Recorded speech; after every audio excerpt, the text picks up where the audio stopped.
yang lain biar bisa masuk. Oke. Semoga beberapa lagu tadi bikin semangat. Kalau itu lagu, kalau saya pribadi punya beberapa hal terkait lagu tadi ketika mereka rilis.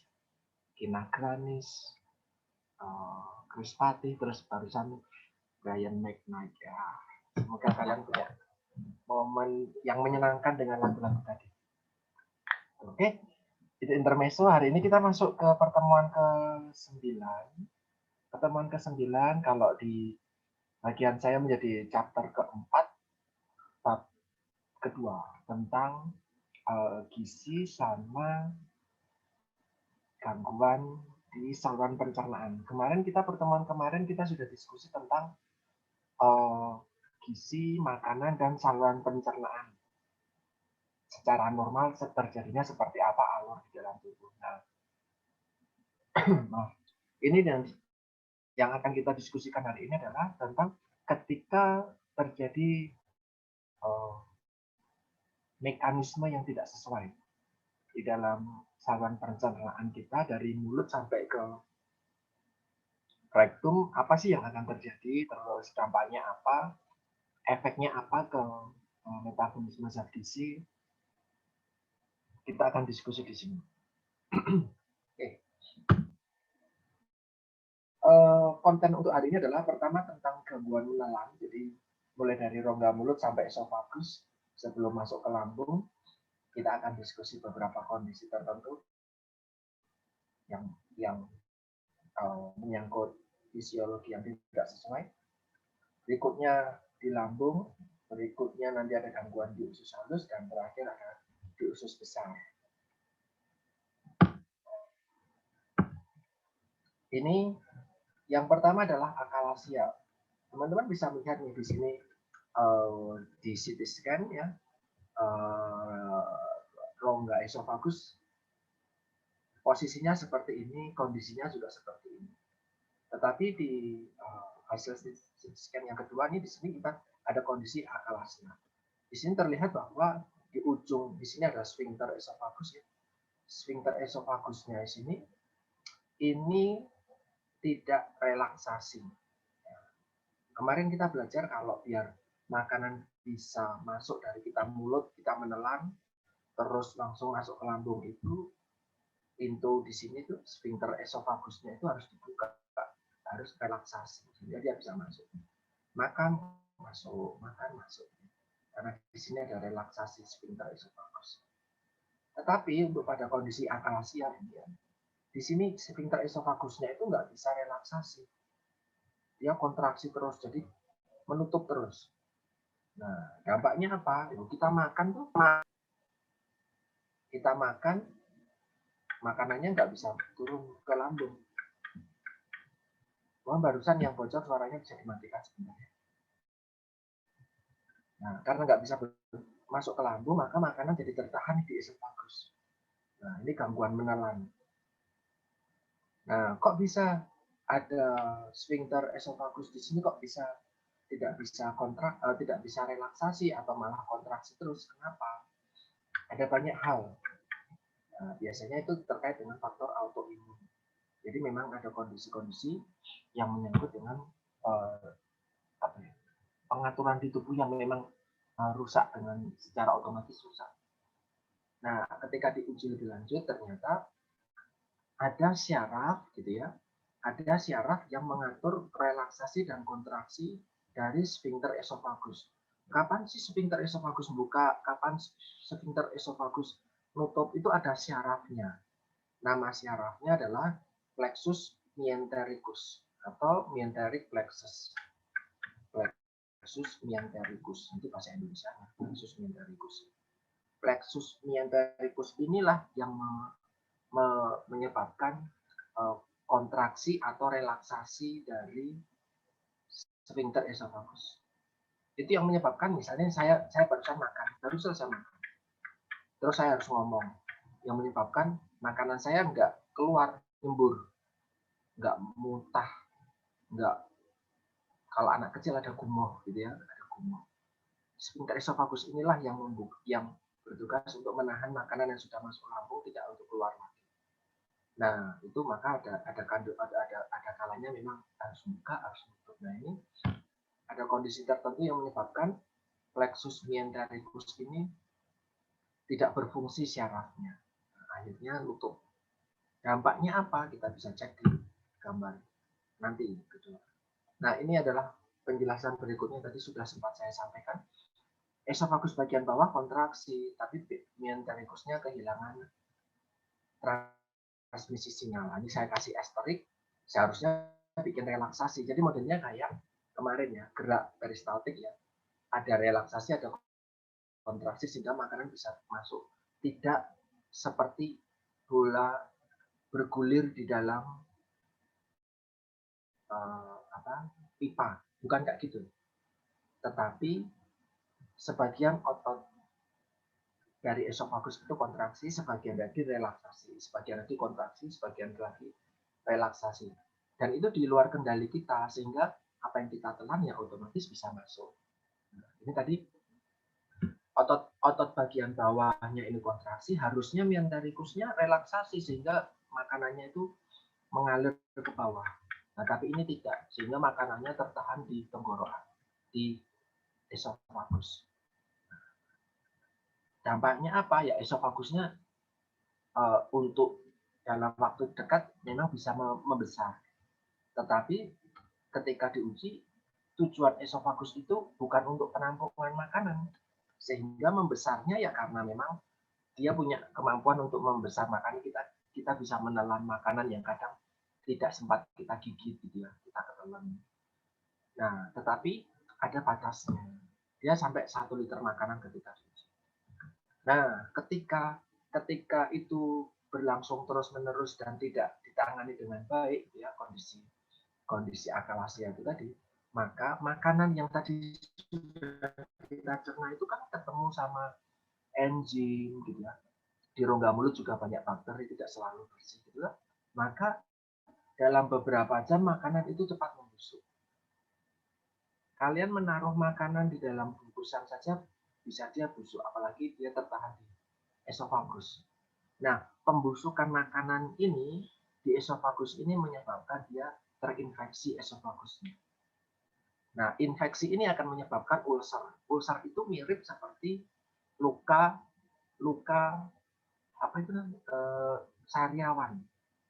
Nah, ulcerasi mukosa itu bentuknya seperti sariawan. Pertama kecil, cuman terkelupas gitu. Terkelupas kecil, lama-lama agak dalam, agak perih gitu. Mirip-mirip seperti sariawan. Nah, pada akhirnya menimbulkan nyeri paling awal ya, nyeri. Berikutnya bisa ruptur. Ruptur itu artinya hancur, luluh. Ya, itu karena memang esofagus bukan penampungan makanan. Tidak seperti lambung. Nah, pada akhirnya itu bisa menyebabkan kematian. Nah, ada tekniknya karena ini adalah kondisi-kondisi tertentu terkait dengan syaraf, ada obat-obat yang menyebabkan membantu untuk relaksasi sehingga otot plexus myentericusnya itu tadi bisa relaksasi. Ketika bisa relaksasi ya makanannya bisa masuk ke lambung semua pada akhirnya. Kalau nggak pakai relaksasi, obat perelaksasi tadi, itu bisa menggunakan metode seperti ini nih. Dimasukin balon. Nah, ini kita pakai selang ini, terus ada balon, terus balonnya dipaksa masuk ke sini. Nanti balonnya akan mengembang sehingga mau memaksa sfinkter esofagus ini di sini kalian bisa lihat nih sfinkter esofagus nih. Ini sfinkter esofagusnya akhirnya bisa dipaksa untuk dibuka. Nanti kalau sudah buka, makanannya keluar, balonnya ini ditarik lagi. Tapi kalau model kayak gini ya tidak menetap, dia bisa menutup kembali. Nah, ini karena memang terkait dengan autoimun ya, kondisi-kondisi tertentu. Nah, ini pentingnya apa kita belajar kayak gini? Pentingnya adalah untuk kondisi-kondisi seperti ini nanti bentuk pemberian makanannya itu disesuaikan. Gangguan menelan, ya, mulai dari mengunyah, menelan sampai masuk ke lambung itu ada gangguan. Nah, itu nanti kalau kalian belajar dietetik lebih lanjut gitu ya, kalian akan belajar beberapa jenis konsistensi makanan. Mulai dari yang cair, mulai dari yang saring, yang lunak, terus makanan biasa, makanan padat. Oke, kita next dulu. Kita sekarang masuk ke gangguan lambung yang umum, ya, common gastric problems. Yang pertama adalah gastritis. Teman-teman kalau ketemu kata tis, ya, tis itu artinya peradangan, inflamasi. Gastritis, maka peradangan di gaster. Gaster itu lambung. Nah, maka lambungnya mengalami peradangan. Loh kok bisa? Ya bisa. Tapi sebelum kita belajar tentang penyebabnya apa, kita lihat nih. Ini ketika kamera masuk ke lambung. Wah, kalian bisa lihat lambungnya ini banyak bercak putihnya ini. Nah, ini yang tadi kayak sariawan, inilah ulcer-ulcer dalam kondisi yang masih masih akut. Jadi masih ringan, dalam tanda kutip masih ringan. Harusnya tidak seperti merah-merah, tidak seperti putih-putih kayak gini. Nah, untuk kondisi seperti ini ya superficial, ya, tidak begitu berbahaya. Kenapa?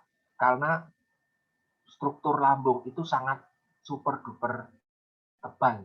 Kemarin saya bilang lambung itu tujuannya adalah untuk pencernaan mekanis dan pencernaan enzimatis. Mekanis ya artinya lambung itu bekerja memeras. Gerakannya itu seperti kucekan ibu tukang cuci. Wah, itu luar biasa. Ya kenapa? Ya karena biar makanan bisa tercampur dengan HCl, biar makanan juga bisa menjadi terdigesti, menjadi bentuk lebih sederhana, superficial. Nah, tetapi jika ini berlanjut terus-menerus, peradangannya ini itu bisa lebih dalam. Karena ketika ada goresan, ketika ada lesi, gitu ya, ketika ada, tadi saya sebutkan ini sebagai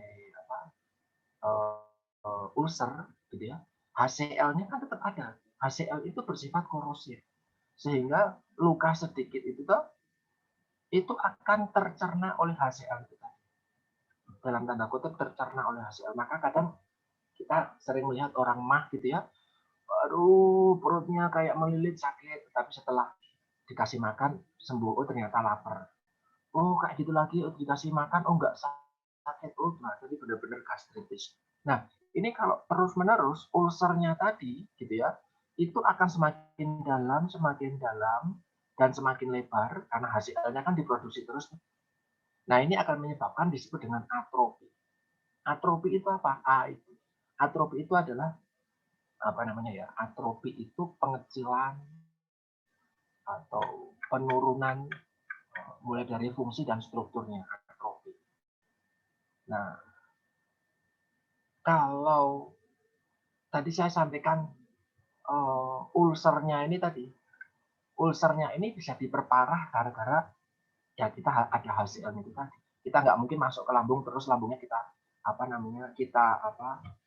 dan kasih Hansaplast itu kan nggak mungkin. Mau nggak mau ini pasti akan terpapar oleh HCl, asam lambung ketika kita makan. Semakin lama kepapar gitu ya, maka ulcernya tadi akan berubah menjadi lebih dalam, lebih kronis. Kita menyebutnya bukan lagi gastritis, tetapi ulkus gastrik. Ulkus itu tidak hanya terjadi di gastrik, juga bisa terjadi di usus halus. Kondisi serupa ini bisa terjadi di usus halus. Nah, kita fokus di gaster dulu, usus halus nanti. Nah, ini apa sih yang menyebabkan kok orang bisa terpapar gastritis? Ada beberapa hal. Yang pertama adalah karena jorok. Kenapa kok bisa jorok? Iya, karena penyebab utama gastritis adalah infeksi bakteri Helicobacter pylori. Itu yang paling common di Indonesia. Orangnya jorok, maka kalian belajar mata kuliah higien sanitasi biar menjadi mahasiswa gizi yang tidak jorok. Jadi ini kayak gini nih, teman-teman bisa lihat nih ulcernya. Gara-gara infeksi Helicobacter pylori, dia nggak bisa mati gara-gara dengan HCl dia. Jadi asam lambung tidak membunuh Helicobacter pylori dengan efektif. Nah, Helicobacter pylori ini dia akan menggerogoti dinding lambung, ya. Kalian bisa lihat nih, dinding lambungnya jadi peok sedikit. Inilah mirip seperti sariawan. Nah, suatu saat ketika kita makan, HCl kan dikeluarkan oleh lambung, gitu kan. Peptin juga pepton, apa namanya? Pepsinogen menjadi pepsin itu kan juga dikeluarkan oleh lambung, gitu ya. Dia bisa mencerna protein, mendigesti protein dalam jumlah sedikit. Nah di sini ini kena HCl, kena larutan HCl, gitu, asam lambung, kena asam lambung. Makin lama makin dalam karena terkikis oleh asam lambung, terkikis makin dalam makin luka. Nah luka ini ya yang harusnya dinding lambung ini tebal banget, tebal dan berlapis-lapis ratusan lapisannya. Nah ini di bawah ini tetap ada pembuluh darah. Nah, ini kalau lukanya sampai kena pembuluh darah maka darah bisa keluar masuk ke lambung ini. Nah ini tandanya kita tahu lambung itu berdarah, gitu ya, keluar darah dari ulcernya. Itu ketika misalnya kita BAB keluar darah tapi warna hitam. Nah itu biasanya ada luka di lambung. Ini sering saya pernah beberapa temui lansia-lansia nih. Lansia-lansia yang dirawat di rumah sakit itu BAB-nya bercak darah hitam. Itu gara-gara apa? Gara-gara ini ulcer ini. Ulkus gastrik model kayak gini nih. Kok bisa? Nah, ini disebutkan ini alkohol dan aspirin ini merusak mukosa lambung. Apakah lansia makan aspirin? Oh tidak. Maaf, minum alkohol tidak. Tetapi lansia itu jarang makan malah. Satu. Yang kedua, makannya cuma sedikit. Yang ketiga, terkadang makannya apa adanya. Tidak ada sayuran, tidak ada sumber serat yang ikut membantu melindungi. Sehingga makanan yang ketampung di sini kan kita kemarin belajar tuh. Makanan di lambung tertahan 3-4 jam, 4-5 jam. Lah kalau yang dimakan adalah teh anget sama nari biskuit gitu ya, itu di mulut saja sudah terdigesti. Nah, di lambung mereka langsung larut menjadi cairan doang sih. Dia jadi kita sebutnya kemarin dari bolus menjadi kimus gitu ya. Di sini cuma larut gitu. Padahal lambungnya jadi gerak banyak. Oh ada makanan nih, gerak banyak. Enzimnya dikeluarin semua, HCl-nya keluar, tapi yang diolah sedikit. Nah, maka dia akan merusak dinding lambung itu sendiri. Maka dari itu, kita anjurannya adalah makan yang bukan hanya fokus pada pemenuhan energi, tetapi dan kualitasnya. Sehingga kita konsumsi sayur, buah, energinya sedikit tetapi bikin penuh lambung. Nah, ketika bikin penuh lambung, lambung bekerja secara mekanik ya, HCl-nya tidak sempat untuk melukai dinding lambung. Nah, ini menyebabkan juga teman-teman, siapapun itu kalau kalian masih konsumsi alkohol, apalagi alkoholnya oplosan, apalagi alkohol tradisional, ya saya bukan mendiskreditkan alkohol tradisional ya, tua, ciu, dan yang lain gitu ya. Tetapi kandungan alkohol tradisional itu tidak bisa dimonitor itu berapa persen. Nah, maka konsumsi alkohol boleh enggak? Saya bilang penelitian saya bilang boleh-boleh aja, tetapi ada batasannya. Namanya adalah konsumsi alkohol yang moderat. Nah, hanya saja orang Indonesia tidak cukup moderat, harus severe atau konsumsi berat. Kalau belum nyanyi lagu-lagu rohani belum berhenti, orang mabuk itu dari tidak taat agama menjadi hafal semua lagu-lagu gereja. Kalau teman-teman saya. Nah, maka ini tidak baik sebenarnya karena alkohol ini bisa mengiritasi lambung. Nah, ini jadi seperti ini nih katanya. Ini yang menyebabkan banyak anak muda terkena gastritis di usia muda. Meskipun kehidupannya sudah menjalani perilaku yang higien, yang bebas dari Helicobacter pylori tadi. Tapi gara-gara perilakunya konsumsi alkohol ya bagaimana lagi? Nah, tadi saya sampaikan tentang atrofi dari gastrik. Apa sih atrofi? Atrofi itu sel-sel dari gaster itu mukosa lambungnya itu yang tadinya jaringan hidup menjadi jaringan mati, jaringan fibrosa. Kalau kalian lihat, nah coba kalian bisa apa ya? Sebentar ya. Zoom 2 Bu jenengan. Maaf, jenengan zoom 1. Ya.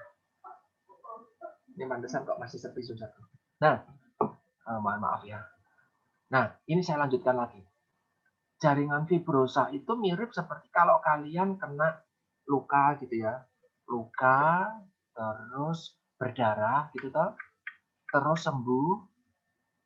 Nah, terus nanti akan kututup tuh dengan kulit yang baru, kadang lebih keras gitu ya. Kadang jadi kayak codet gitu. Atau kita sebutnya sebagai kalus. Nah, itu mirip tuh jaringan fibrosa itu hampir mirip seperti itu.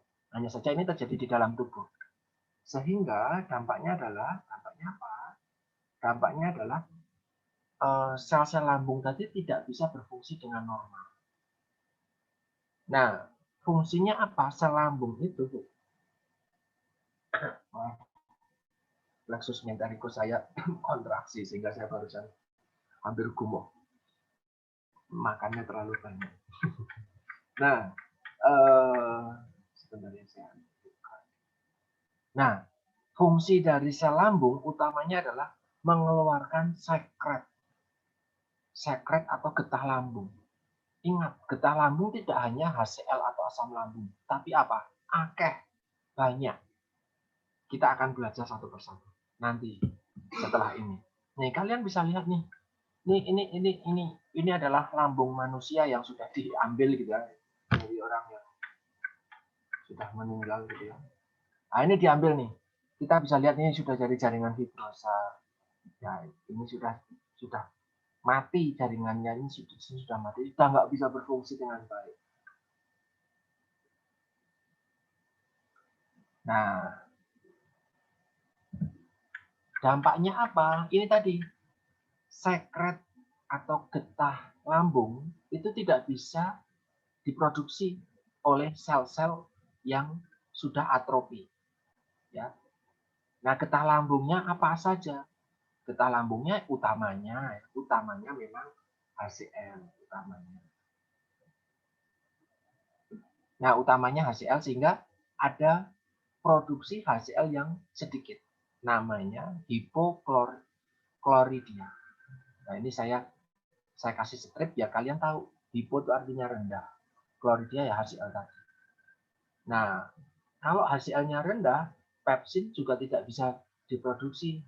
Kemarin kan ada namanya pepsinogen ya di pertemuan kemarin. Pepsinogen tadi itu bisa diaktifkan oleh HCl menjadi pepsin. Nah, pepsin ini yang berfungsi untuk mendigesti dari protein.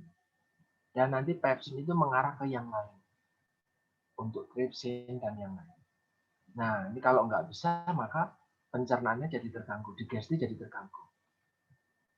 Atau bahkan yang kedua, dari hipo menjadi A. A itu artinya tidak. Akloridia. Artinya lambung sama sekali tidak memproduksi HCl. Wah, ini parah nih. Jatuhnya makin tidak bisa mendigesti banyak hal. Nah, yang ketiga ada namanya sebentar ya. Saya sambil melihat kamera yang lain. Yang ketiga adalah anemia perniciosa.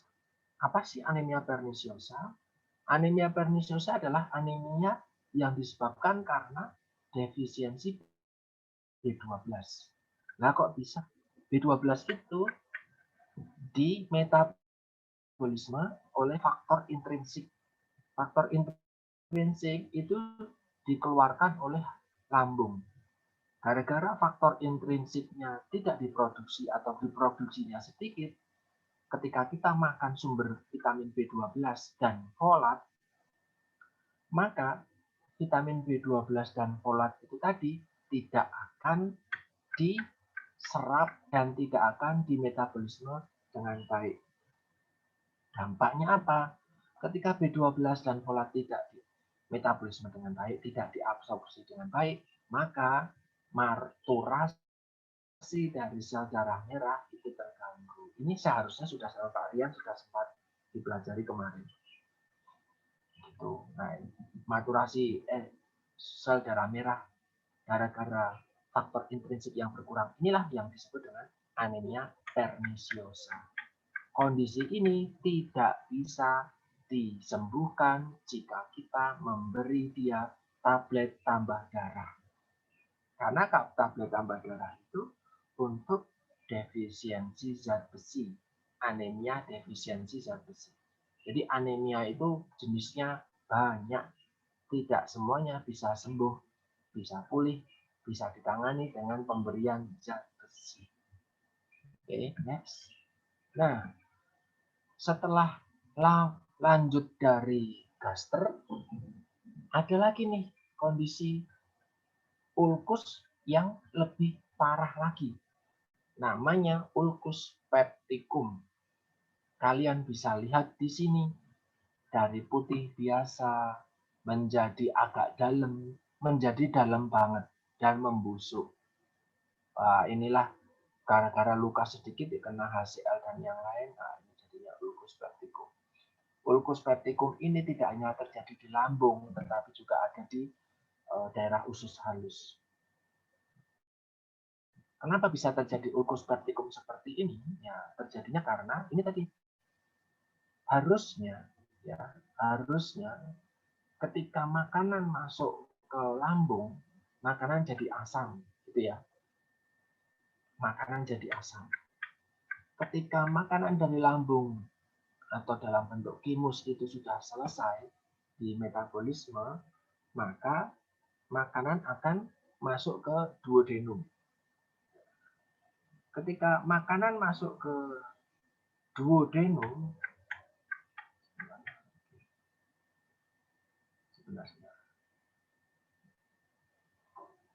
ketika makanan masuk ke duodenum, makanan atau bolus dan kimus tadi tidak boleh dalam kondisi asam lagi. Mereka harus dalam kondisi yang basah atau netral. Karena kalau kondisinya masih tetap asam, makanan yang tadi masuk ke dalam usus halus itu tadi justru akan mengiritasi usus halus. Karena usus halus dindingnya tipis, isinya adalah fili-fili. Nah, untuk membuat makanan jadi netral ataupun agak sedikit basah, usus halus akan mengeluarkan getah usus halus. Nah, kita di sini disebutnya dengan getah duodenum, yaitu adalah natrium bikarbonat. Ini yang sifatnya sangat basah, sangat alkali. Ini yang menyebabkan makanan yang sudah tercampur dengan HCl di lambung itu bisa langsung netral. Sayangnya, pankreas ini rusak. Sehingga dia tidak bisa mengeluarkan getah pankreas.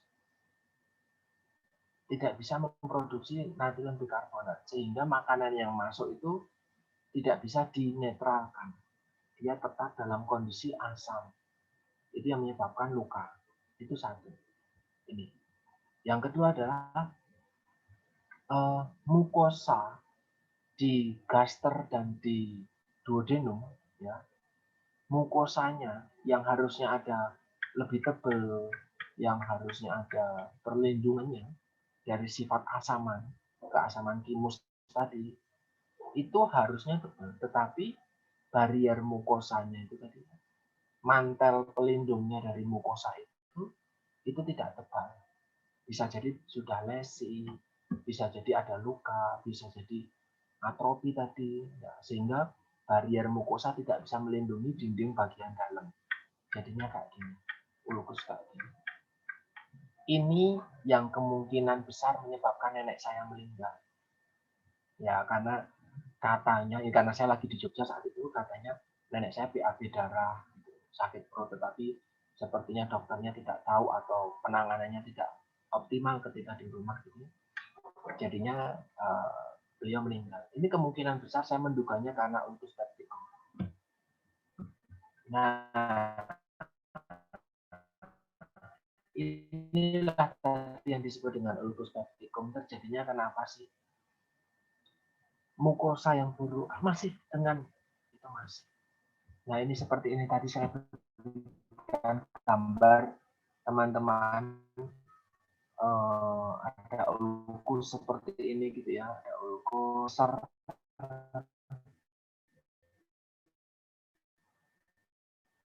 ulcer lama-lama kelamaan ini teman-teman kalian bisa lihat lama-kelamannya orang yang pola hidupnya tidak sehat gitu ya, itu terjadinya ulcer di dalam pencernanya dia itu tidak cuma satu lokasi tapi banyak. Teman-teman bisa lihat di sini.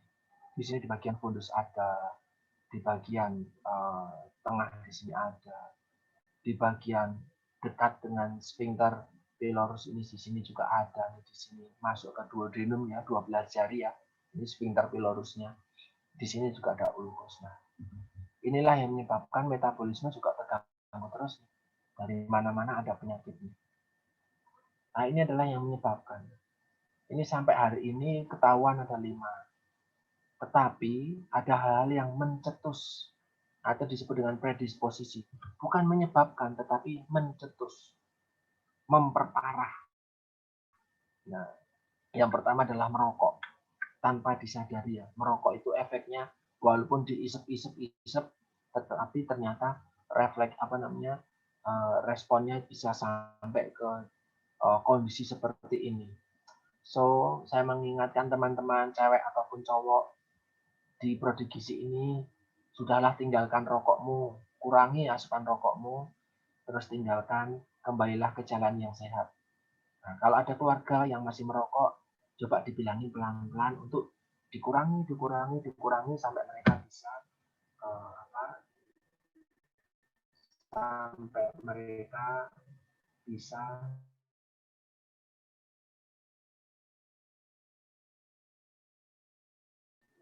gitu. Terus berikutnya tadi saya sudah sampaikan tentang penggunaan alkohol dan konsumsi aspirin ya, obat untuk mengurangi rasa luka sakit. Nah, itu tadi ulkus sudah usus lambung. Nah, kita sekarang masuk ke bagian usus halus. Nah, di bagian usus halus ini kita kenal dulu yang pertama adalah pankreatitis. Pankreas nah, berarti radang di pankreas. Nah, kok bisa? Nah, sebelum kita bicara kok bisa jadi radang, kita bicara dulu dampaknya. Gara-gara pankreas, ya, gara-gara pankreas itu radang, maka pankreas ini tidak bisa bekerja dengan baik. Karena pankreas tidak bisa bekerja dengan baik, maka getah-getah dari pankreas itu tidak dikeluarkan. Apa saja? Mulai dari tripsin, kimotripsin, karboksipolipeptidase, amilase. Ini kemarin kita belajar ini ya. 3 ini adalah untuk metabolisme protein, ini untuk metabolisme karbohidrat. Bahkan, nah ini bahkan ya, bahkan 60% lemak yang masuk ke usus halus gitu ya, tidak bisa diabsorpsi. Karbohidrat sama protein juga sama. Akhirnya zat gizi tadi itu sudah terdigesti sebenarnya. Tetapi karena tidak ada enzim ini, tidak ada getah pankreas ini, maka zat gizi tadi itu cuma lewat dan terbuang saja. Sayang banget tidak bisa diserap oleh tubuh. Sehingga tubuh diri kita akan merasa sudah dikasih makan kok, sudah dikasih makan dan makannya baik kok, habis kok makannya gitu ya. Tapi ternyata kenapa kok masih kurus, lemes, ada apa? Nah, ternyata makanannya itu tadi tidak bisa diserap oleh tubuh. Dia dibuang lewat feses. Nah, ini yang disebut dengan pankreatitis tadi. Ini di gambar ini adalah pankreas. Pankreas bukan masuk dalam usus halus, tetapi dia adalah organ aksesoris. Gitu ya. Nah, hanya saja ductus. Nah, di sini ada ductus. Ductus itu apa ya? Saluran ductus. Duktus dari pankreas ini, nah ini kalian bisa lihat ini ya, ini muaranya bareng dengan duktus yang dari kantong empedu, ini yang gede. Jadi ketika makanan lewat masuk sini, ceritanya makanan, saya makan, makanan masuk sini, ya di sini ada syaraf ya, ada makanan lewat, gitu. Maka duktus ini akan secara secara secara otomatis dia akan mengeluarkan empedu, disemprot itu empedu, sambil whole enzim-enzim dari pankreas ini juga dikeluarkan, keluar. Sehingga makanan yang masuk ke sini, yang tadinya asam gitu ya, kena jadi basah, kena enzim, terus bisa dicerna di bagian usus halus berikutnya. Tetapi ada kondisi di sini ada gallstone. Stone itu batu, gall itu adalah dari kata gallbladder. Itu berarti dari kantong empedu. Berarti batu empedu. Nah, kok bisa ada batu empedu? Ya banyak. Sumbatan batu empedu itu bisa ada beberapa jenis batu empedu, sumbatan batu empedu. Ada kolesistitis, kolestiatis, atau kolelitiasis. Jenisnya ada 3 atau 4. Ada masalah hormon, ada masalah karena konsumsi obat-obatan tertentu, alkohol, dan beberapa kondisi lain. Ini tidak untuk teman-teman pelajari detail, itu nanti di patofisiologi. Tetapi saya memberikan overview secara singkat dulu, bahwa di sini bisa ada sumbatan ini tadi. Nah, ketika ada sumbatan ini tadi, makanan kan tetap lewat tuh. Makanan lewat, makanan lewat. Keluarkan empedu dan keluarkan getah pankreas. Oke, siap. Tapi ternyata pankreas sudah mengeluarkan getahnya, empedu sudah mengeluarkan, kantong empedu sudah mengeluarkan empedunya, tetapi di sini terhalang oleh gallstone. Nah, ini menyebabkan getah-getah tadi itu justru akan mencerna dalam tanda kutip organ pankreas ini sendiri. Dia harusnya membantu digesti makanan yang lewat, lah kok dia malah terhalang. Akhirnya dia mendigesti dirinya sendiri. Dampaknya apa? Ya hancurlah pankreasnya. Nah, ini kondisi ketika organ pankreas dari mayat, ya ini kadaver ya, asli, ini diambil. Ini teman-teman bisa lihat, ini harusnya ini duodenumnya. Ini sudah ada fili-fili gitu ya. Sudah mulai ada tempat untuk penyerapan di sini, fili-fili. Ini adalah pankreas. Pankreas nempel di usus halus di bagian duodenum. Nah, di sini nih, ini hijau, ini kantong empedunya. Empedu, di sini dia tertutup, tersumbat di bagian papilla veteri. Nah, di sini tersumbat. Nah, itu dampaknya. Itu tadi adalah, saya kembali sebentar ya. Itu tadi adalah kondisi maldigesti. Mal itu salah, digesti ya. Digesti proses penyederhanaan makanan ya. Jadi ada gangguan di dalam proses digesti. Nah, yang kedua, ada gangguan di dalam proses malabsorpsi. Ya, ada gangguan dalam absorpsi makanan. Karena apa? Usus halus itu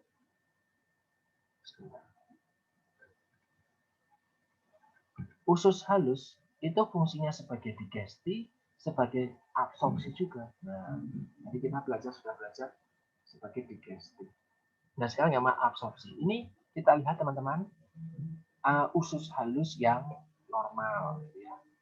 Ketika dipotong melintang ini ya, di sini harusnya jonjot ususnya atau fili-filinya ini harusnya rapat. Nah, jadi ketika makanan lewat, dia bisa terserap di sini, masuk. Tapi untuk kondisi-kondisi tertentu, penyakit celiak misalnya ya, penyakit celiak atau penyakit sprue gitu ya. Ini menyebabkan gundul. Wah, gundul di sini. Sehingga ketika makanan lewat, itu terserapnya cuma sedikit. Terserapnya sedikit. Selain terserapnya sedikit, mereka justru jadi sensitif juga dengan protein seperti gluten. Sehingga untuk orang-orang dengan celiac disease, penyakit celiac, atau dengan kondisi sprue, gitu ya, penyakit sprue, atau kondisi dengan autisme, ya, anak-anak yang autisme, itu harus menghindari gluten. Nah, kalau mereka tetap mengonsumsi gluten, protein tersebut tidak tercerna dengan baik di dalam organ pencernaan mereka. Nah, sehingga mulai ada nanti gejalanya adalah gejala diare, mual, muntah, bahkan bisa sampai menyebabkan kematian. Nah, ini juga sebagai lahan dari fokus dari nutrisionis di masa depan. Bagaimana menyediakan makanan yang bebas gluten untuk kondisi-kondisi tertentu. Untuk orang normal seperti kita, gluten tidak ada masalah, ya. Jadi kalau gluten itu hanya untuk orang-orang yang kondisi-kondisi khusus tadi memang harus dihindari. Tapi kalau untuk orang normal itu tidak perlu. Nah, di tangan saya sekarang saya lagi megang Oreo. Nah, saya nonaktifkan kamera ya, tetapi di tangan saya sedang megang Oreo. Di labelnya sini ya, ini tertulis mengandung alergen. Lihat daftar bahan makanan yang dicetak tebal. Yang saya baca, tepung terigu, pasta kacang, bubuk whey, pengemulsi. Nah, kenapa? Nah, maka orang-orang tertentu yang dengan kondisi celiac, dengan kondisi sprue, dia harus membaca label makanan dengan baik. Sehingga ketika dia tahu saya harus menghindari gluten dan produknya, gluten itu ada di serealia, seperti gandum, maka gandum itu kan dibikin roti, dibikin kue, dibikin aneka macam mie instan. Nah, itu perlu ditulis bahwa di sini dengan diproduksi dengan tepung terigu, dan tepung terigu kalau saya baca di Oreo ini dicetak tebal. Yang jadi permasalahan adalah di Indonesia tidak semua produk kemasan itu ada keterangan itu mengandung alergen, itu mengandung terigu, itu mengandung gluten. Sehingga orang-orang dengan kondisi seperti ini di Indonesia banyak, tetapi mereka tidak tahu. Nah, tahu-tahu kok aku kalau makan kok sakit perut terus, kenapa ya? Padahal sudah bersih ya. Ternyata ada intoleransi dengan gluten. Gitu. Nah, dampaknya apa buat lebih lanjut? Dampaknya jelas. Absorpsi zat gizi akan terganggu. Meskipun sebenarnya sudah terdigesti dengan sangat baik oleh lambung, oleh duodenum itu sudah terdigesti, tetapi kondisinya gundul seperti ini nih, pilih-pilihnya gundul ini. Nah, ini akhirnya menyebabkan defisiensi, gitu ya. Nah, ini teman, bukti nyatanya seperti apa? Seperti ini. Nah, ini normal intestine. Ini usus halus yang normal itu bentuknya ada fili-filinya, ya. Makanan lewat sini itu akan terserap, tersaring, ketahan terus terserap. Ini gara-gara kondisi celiac ini autoimun ya. Bukan karena pola makan tertentu terus jadi celiac, itu enggak, itu memang karena autoimun. Nah, ini jadi gundul nih, teman-teman bisa lihat ini ususnya bolong. Kok bolong? Apa rongga ususnya ini tidak ada banyak filingnya. Ya, ini sudahlah. Dia mulai dari lemak, protein, karbohidrat, kalsium, aneka macam vitamin itu tidak bisa diserap dengan baik. Maka orang-orang dengan kondisi seperti ini, celiac dan sprue gitu ya, dia defisiensi banyak hal. Defisiensi lemak, defisiensi protein, defisiensi karbohidrat, defisiensi kalsium, defisiensi aneka macam vitamin. Dampaknya apa ya? Dampak dari defisiensi itu apa? Mulai dari osteomalasia. Osteomalasia adalah tahap awal sebelum osteoporosis. Nah, jadi osteoporosis itu pengeroposan tulang. Kapan disebut osteomalasia, kapan disebut normal, kapan disebut osteoporosis, itu ada pengukurannya namanya itu bone mass density BMD. Nah, BMD itu ada scoringnya, ya, mulai dari plus 2, plus 1, 0, min 1, min 2, min 3. Ini cuma overview saja. Nanti teman-teman di dietetik lagi. Di patofisiologi semester apa ya, di 5 atau 6, itu akan belajar itu. Nah, nanti osteomalasia kalau berkembang terus-menerus menjadi osteoporosis. Nah, ini saya mau cerita teman-teman sebelum. Lanjut ada nggak sih? Nah, belum. Saya mau cerita dulu intermezzo. Ketika kemarin saya belajar di Portugal, teman saya itu ketika saya tanya, kita kan makan bareng di kantin ya, kok kamu nggak makan kok kamu nggak ngambil jatah makanan di kantin, karena kita kan dikasih jatah gitu ya di kantin, kita makan bareng. Nah, kamu nggak pernah makan di kantin, kenapa? Saya tanya, oh saya punya celiak. Hah? Saya belum pernah nih dengar orang kena celiak nih selama di Indonesia. Saya cuma tahu oh ada penyakit celiak, tapi lihat betul orangnya seperti apa itu saya belum pernah sebelumnya. Nah, saya kenalan dengan dia. Dia ahli gizinya salah satu rumah sakit besar di Portugal sana. Dia ahli gizi tapi dia punya penyakit celiak. Terus kamu menghindarinya dengan apa? Atau menangannya dengan apa? Sejak kecil sampai usia sekarang, apalagi itulah sebabnya saya menjadi ahli gizi, saya dan orang tua saya masak sendiri di rumah. Oh, berarti tidak pernah beli pasta? Oh, enggak pernah. Mereka jadi dia cuma hanya setiap hari makannya cuma kentang. Nasi enggak, karena Portugal enggak begitu banyak makan nasi. Cuman kentang terus, kentang, kadang ada umbi-umbian dikit ya. Nasi ada 1-2 yang sering dia konsumsi nasi, karena nasi tidak mengandung gluten. Nah, tetapi karena produk utama di sana kan adalah roti, gandum gitu ya, sereal, terus pasta, aneka pasta gitu. Itu dia nggak bisa konsumsi itu. Nah, dampaknya apa? Ya dia kadang-kadang lemas. Terus ada konsumsi obat-obatan yang membantu peningkatan metabolisme, peningkatan absorpsi. Dia konsumsi obat-obatan itu terus. Saya melihatnya jadi bersyukur banget ya orang bisa makan apa aja dengan baik.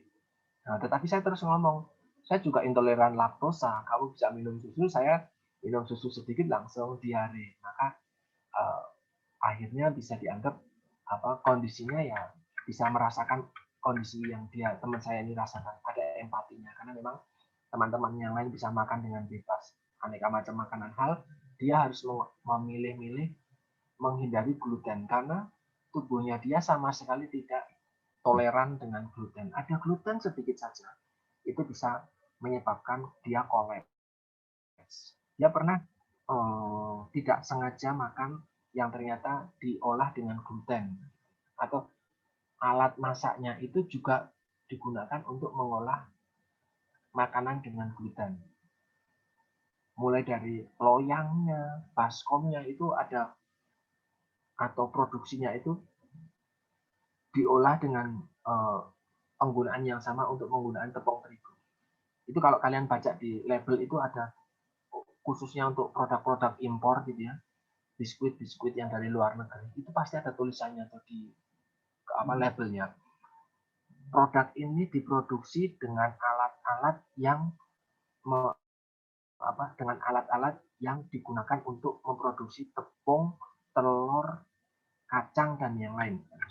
Itu sebenarnya sebagai info, produkmu tidak mengandung itu, tetapi pembuatan produk ini menggunakan alat-alat yang digunakan juga untuk memproduksi itu tadi produk-produk lain yang menggunakan terigu. Sehingga kita harus menghindari. Tidak ada toleransi sama sekali. Tidak boleh ada gluten untuk orang-orang dengan celiak. Gitu. Jadi memang orangnya jadinya perlu membatasi diri. Menghindari bahkan bukan membatasi. Nah, saya tanya, apakah itu alasanmu menjadi seorang nutrisionista? Gitu. Kalau di sana kan namanya nutrisionista. Iya, betul. Dengan saya kenalan gizi, saya bisa tahu saya harus makan apa dan bagaimana biar saya bisa tetap hidup.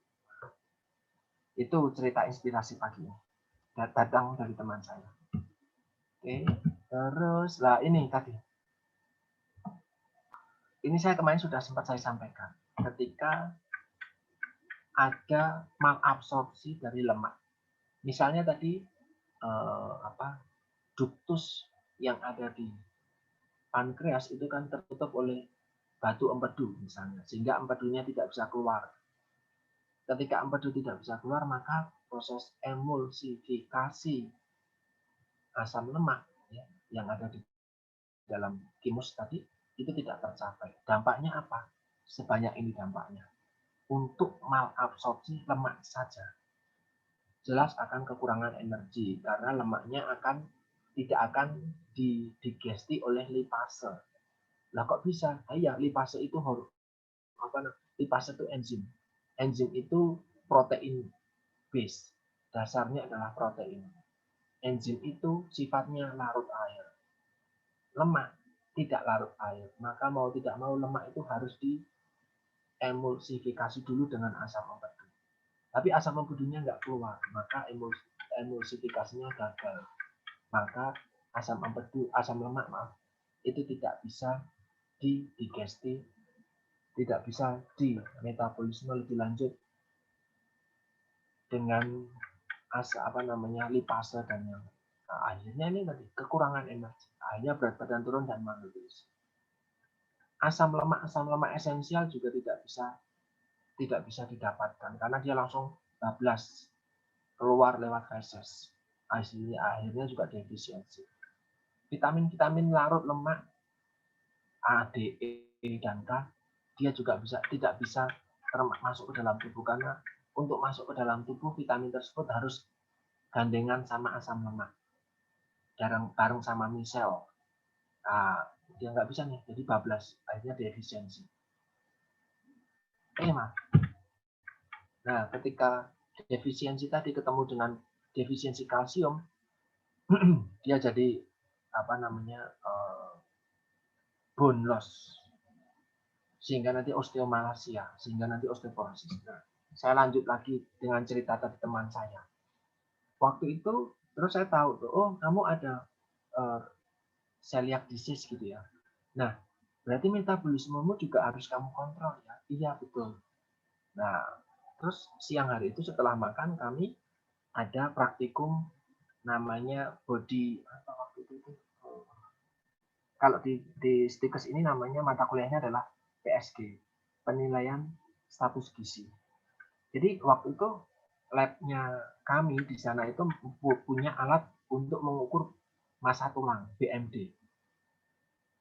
Kalau di Indonesia terakhir kali saya mengukur massa tulang itu ketika di Semarang. Itu pun yang punya Nestle sama produk pabrik susu itu bikin expo di Mall Ciputra di Semarang.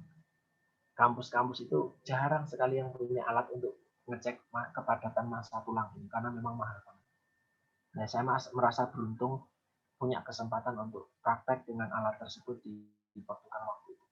Ketika dicek ya, kita ngecek terus setiap anak itu akhirnya akan mendapatkan struk hasil analisis kepadatan tulangnya. Dari 23 anak, cuman ada 1 orang yang kepadatan tulangnya itu bagus. Yang masih masuk dalam kategori normal. Dari 23 anak mahasiswa cuma ada 1. Semuanya osteomalacia semua. Teman saya osteoporosis yang tadi kena yang kena celiac tadi osteoporosis. Padahal masih muda. Nah, 1 orang yang kepadatan tulangnya masih bagus itu namanya Dian. Nah, itu saya sendiri. Wah, saya ketawa. Kok bisa cuman saya sendiri ya? Gitu, ternyata disinyalir gara-gara bukan pola makan saya yang bagus. No, bukan. Bukan. Karena saya yakin mereka pola makannya juga sama-sama bagus. Tetapi karena saya tinggal lama di Indonesia, di mana sinar matahari itu melimpah. Sehingga metabolisme vitamin D, metabolisme kalsium, itu semuanya optimal. Jadi mereka setiap kali makan gitu ya, habis makan tuh mereka ngambil suplementasi vitamin D. Kalau di kita kan kadang suplementasinya vitamin C, minum vitamin C gitu ya. Kalau di sana enggak, minumnya vitamin D, makan pakai tablet vitamin D. Ya karena memang sinar matahari apa namanya jarang sekali muncul ya. Setiap hari isinya mendung, hujan, dan salju. Itu doang. Sinar matahari ya cuma sedikit sehingga banyak anak muda di sana itu jadi osteomalasia. Nah ini dampaknya banyak banget. Akhirnya anak muda kok osteomalasia. Nah ini ceritanya tadi teman saya yang kena SPRO tadi, yang kena celiac disease, dia akhirnya juga masuk dalam kategori osteoporosis. BMD-nya itu skornya sudah -3. Saya angka 0 sampai 1, jadi 0, sudah positif, angkanya positif. Nah itu makanya saya kok bisa, saya ternyata yang positif sendiri, yang lain nilainya -1, -2, -3. Osteomalasia dan osteoporosis. Ya, gara-gara sinar matahari. So, teman-teman, saya ini menjadi leading buat teman-teman. Kalau teman-teman di rumah, sempatkanlah kena sinar matahari, walaupun cuma sebentar, gitu ya. Berjemur, walaupun cuma sebentar, sambil olahraga barangkali, karena itu sangat bermanfaat banget. Terus ke depan ini juga ada kehilangan dari mineral-mineral. Mulai dari oksalat, peningkatan produksi oksalat. Nah, oksalat inilah ini yang bikin batu-batuan tadi.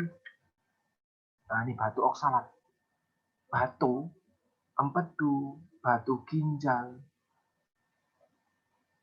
prostat, ya. Terus ada aneka macam sumbatan-sumbatan tadi. Itu penyebabnya banyak. Tadi saya bilang banyak ya. Hormon, apalagi konsumsi alkohol, ya. Konsumsi suplementasi vitamin C dalam dosis tinggi itu ternyata bikin apa namanya, batu juga. Terus sayuran hijau terlalu banyak itu juga bikin batu. Kenapa? Sayuran itu mengandung oksalat. Teh, ya kalau bapakmu, simbahmu kok senang minum teh cem-ceman. Ini buat teman-teman yang di luar Jawa mungkin kurang tahu ya. Teh cem-ceman itu adalah bikin biang teh. Ya. Teh toh, pakai teh daun teh itu toh, dimasukin teko, bikin pagi, diminum sampai sore. Nanti kalau siang kok dikit lagi, ditambah air panas lagi. Sampai sore daunnya tetap ada di situ. Nah, maka konsentratnya itu akan semakin tinggi, itu produksi oksalatnya tinggi banget. Nah, maka saran saya adalah teh itu sehat. Maka ketika mencampurkan daun teh di dalam gelas cangkir untuk ayahmu itu tadi, kamu aduk. Kalau sudah agak warnanya kuning kecoklatan, tehnya kamu ambil, kamu buang. Itu lebih aman. Karena kalau semakin lama semakin direndam, di situ akan muncul taninnya makin banyak, oksalatnya makin banyak, maka rasanya sepet. Sayangnya orang Indonesia suka sensasi sepet dari teh. Padahal itu adalah indikator zat anti gizi. Nah, itu apa intermezzonya itu. Jadi ternyata konsumsi sayur dalam jumlah banyak apakah menyehatkan? Ya ada batasannya. Salah satunya meningkatkan produksi oksalat juga. Fitat, oksalat, terus sama tanin. Nah, itu zat anti gizi semua. Itu bikin batu. Nah, ini rangkuman dari ketika saluran pencernaan itu dioperasi. Nah, misalnya kalau ada gangguan. Nah, ini apa sih yang akan terdampak? Inilah dia. Misalnya kondisi operasi di bagian usus halus bagian duodenum dan jejunum. Di duodenum dan jejunum, ini warnanya ungu ya teman-teman bisa lihat. Dari lambung masuk ke duodenum, nah, dan ileo dan jejunum ya. Ini yang diserap adalah karbohidrat sederhana, asam lemak, di sini ada vitamin yang sedikit tetapi vitamin dan mineral dan air. Nah, ketika yeyunumnya ini misalnya tadi ada lesi, ada ulkus, barangkali ada karena ulkus terus-menerus didiamin gitu ya, kan berarti jaringannya terbuka. Nah, jaringan yang terbuka tadi kok kamu makan gorengan, makan lemak jenuh, makan yang dibakar kayak sate, makan yang dikalengkan kayak sardin, kayak ham, kayak apa lagi ya, smoke beef dan yang lain yang dikalengkan. Kalengkan itu tadi, itu kan punya resiko untuk karsinogenik. Nah, ada lesi tadi itu bisa mencetuskan kanker pada usus. Nah, ketika terjadi kanker pada usus di sini misalnya terus harus ususnya harus diresesi, ya, resesi atau dioperasi dikasih tindakan mungkin dipotong sini terus digabungin sisanya, potongannya dibuang karena potongannya itu tadi kebetulan ada lesinya, ada ulkusnya, ada kankernya misalnya dibuang. Nah, ketika ada pemotongan, ada resesi atau ada perlakuan yang lain terhadap usus bagian yeyunum dan duodenum, dampaknya ini sebenarnya konsekuensinya minimal karena apa masih bisa ditangani di bagian ileum. Tapi berikutnya bagian ileum kalau yang di metabolisme di ileum adalah asam empedu, vitamin B12, air, berarti di sini ada lemak juga. Maka yang terdampak adalah ketika kondisi hal yang sama terjadi, absorpsi lemak terganggu, absorpsi protein terganggu, vitamin larut lemak dan B12 juga terganggu. Dampaknya di sini ada diare ya, diare kita sudah paham. Tapi ada steatoria. Apa ini steatoria? Steatoria adalah kondisi ketika tadi malabsorpsi dari lemak. Lemaknya lewat doang. Lu kok nggak diserap-serap nih? Dia nggak ada asam empedunya. Lewat doang. Oh ternyata asam empedunya ada, nggak ada lipase. Bodoh aja. Bodoh wae. Akhirnya lemaknya cuma lewat usus halus, masuklah dia di usus besar, lemaknya di usus besar tidak diserap, akhirnya dikeluarkan lewat feses. Nah, adanya lemak di dalam feses itulah disebut dengan kondisi steatoria. Ini terjadi betul. Ada beberapa, saya pernah dapat pasien di Panti Rapih ya, waktu saya praktek di Panti Rapih, itu dia terkena steatoria juga. Lu kok bisa? Iya, dia kena batu empedu yang kolelitiasis. Namanya tuh banyak yang mirip-mirip, kolesistitis, kolelitiasis, kolelitisis ada banyak. Nah, saya lupa kayaknya kolelitiasis, batu empedu.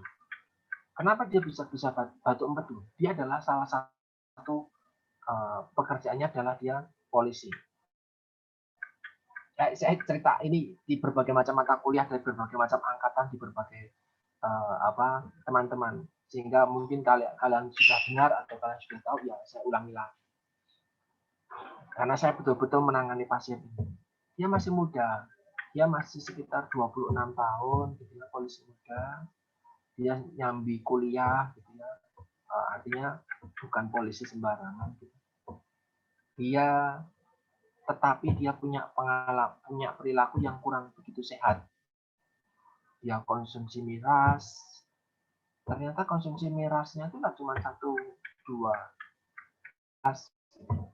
Dia mirasnya sampai jackpot. Sampai mual muntah. Saya tanya, betul itu Pak? Mas konsumsi itu? Iya betul. Dia konsumsi itu bisa sampai 4-5 botol semalam. 4-5 botol semalam. Air putih saja nggak sampai sebanyak itu saya minum.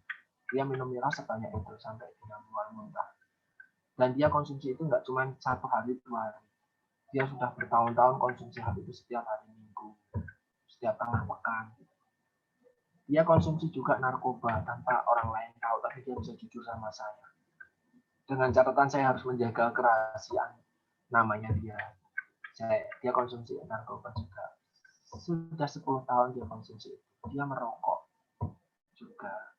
Setiap hari, setiap malam dia makannya adalah kol goreng. Nah, beberapa tahun lalu di Jogja sedang trending kol goreng. Jadi apa namanya, kubis itu digoreng sebagai pengganti lalapan di ayam goreng. Jadi dia beli ayam goreng, kubisnya yang tadinya di lalapan itu dia minta digorengin. Dia setiap hari konsumsi itu setiap malam. Dampaknya adalah terjadinya batuk empedu. Dampak berikutnya adalah yang kelihatan adalah badannya jadi kuning.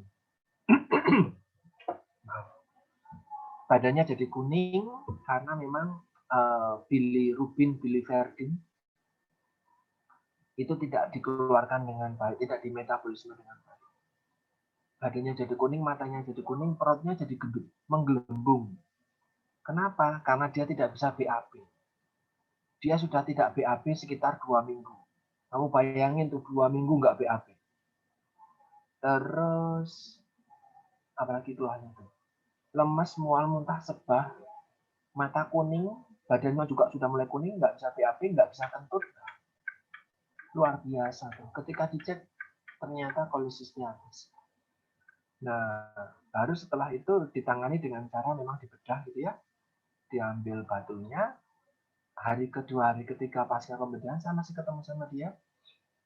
Sudah bisa kentut, sudah bisa BAB, perutnya sudah mulai mengempes gitu.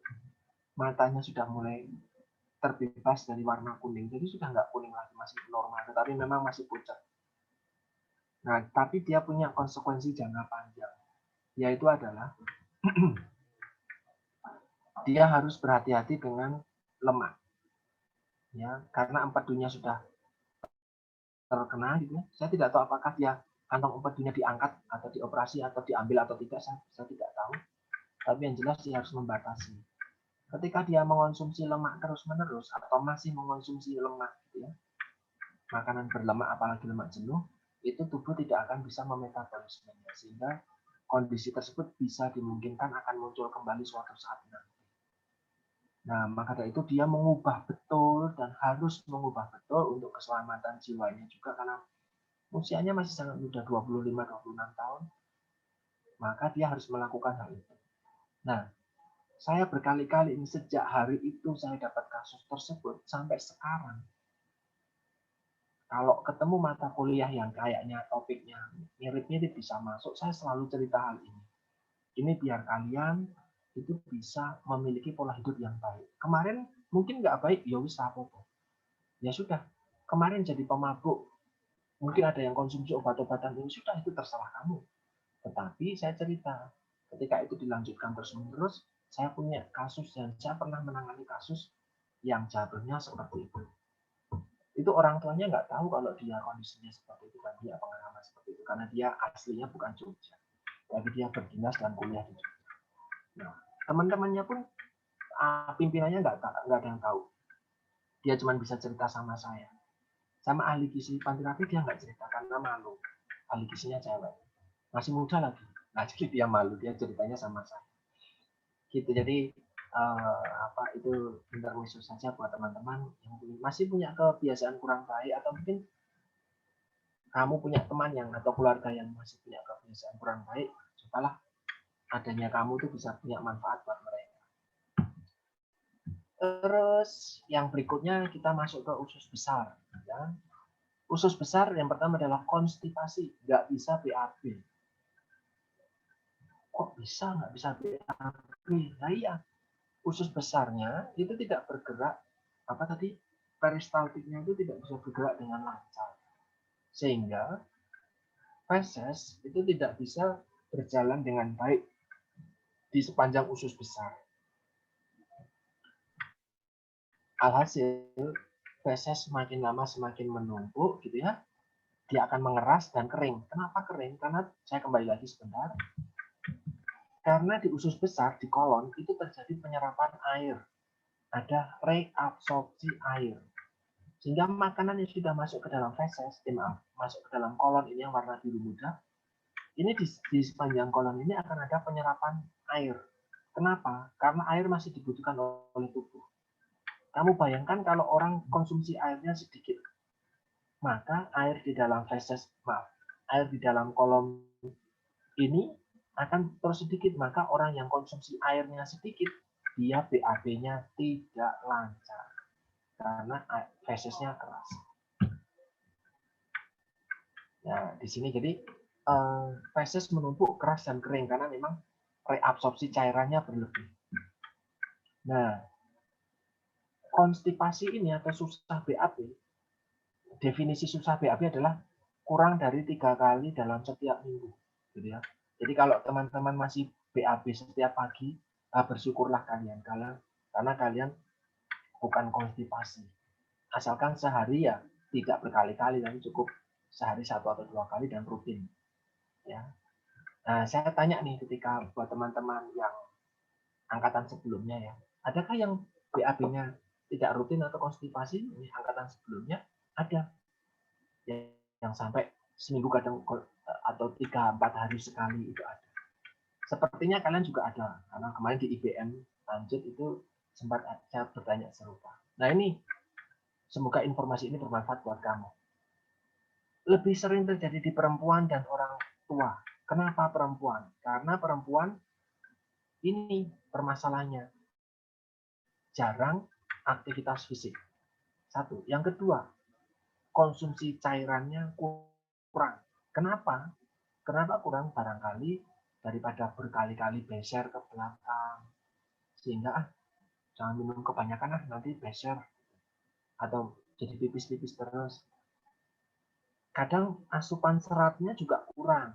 Ya, low fiber diet untuk orang tua, low fiber intake, low food intake juga, makannya sedikit, minumnya sedikit. Kadang orang tua tuh bisa saya cerita almarhum nenek saya sendiri, dia minum, ayo mbak minum, orang nggak haus gitu ya. Orang tua memang sensasi hausnya memang sedikit. Meskipun dia dehidrasi, dia tidak merasakan haus. Itulah orang tua. Terus ya sudah minum, bikinin teh hangat, padahal teh, kopi, coklat itu sifatnya diuretik, artinya membuang air. Artinya ketika kamu konsumsi teh, kopi, coklat, kamu harus minum air putih lebih banyak. Karena sebentar lagi kamu akan kencing, akan BAB bahkan. Nah orang-orang tua justru lebih suka teh. Teh kental, teh pekat, teh kental, teh yang sepet. Wah itu sudah taninnya banyak, oksalatnya ada, diuretik pula. Nah bikin ini tadi, banyak orang tua itu mengalami konstipasi, BAB-nya jarang. Nah, jadi ada 4 faktor nih. Sampai saat ini 4 faktor yang terkait sama makanan, yang kalian bisa bisa bantu untuk menanganinya sebagai ahli fisik. Seratnya rendah, asupan makanannya rendah, cairannya rendah, dan aktivitas fisik rendah.